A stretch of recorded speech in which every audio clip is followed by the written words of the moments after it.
जब जिस्म का भान नहीं रहता और रूह का भान भी थोड़ा बहुत समाप्त हो जाता है, तो ऐसी हालत प्रतीत होने लगती है जिसके लिए संत तुकाराम ने कहा, गुड़ से मीठे हैं भगवान, बाहर भीतर एक समान।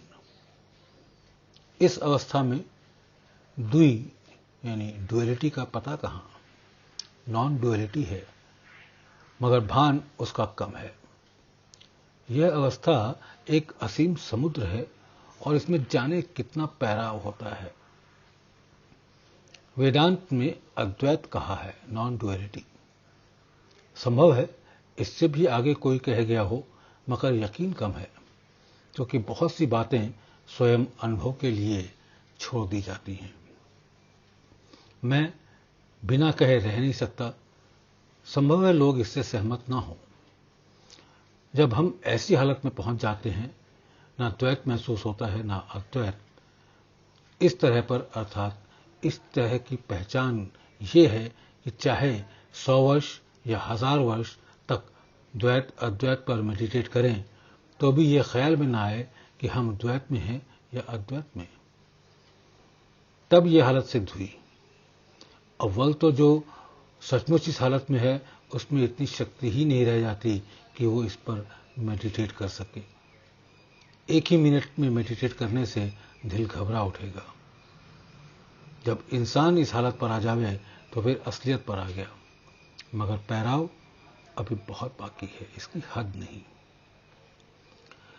भाई, मैं वाचक ज्ञानियों की भांति कहता भी जाता हूं, किंतु सच पूछो तो मुझे खबर नहीं।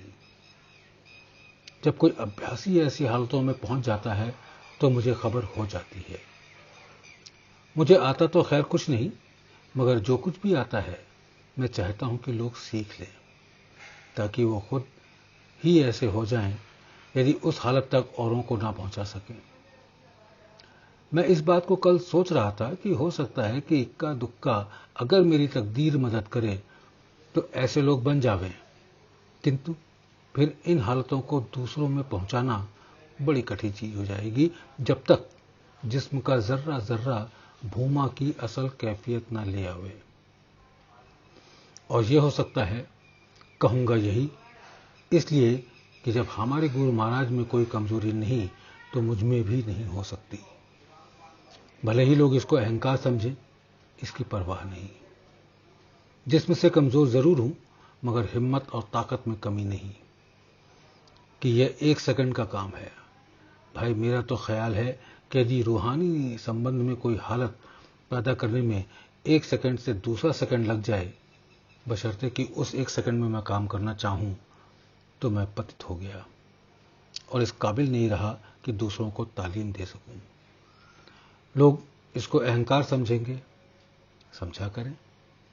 अब सवाल ये कि 1 सेकंड में सब कुछ कर देने का धक्का कौन बर्दाश्त कर सकेगा?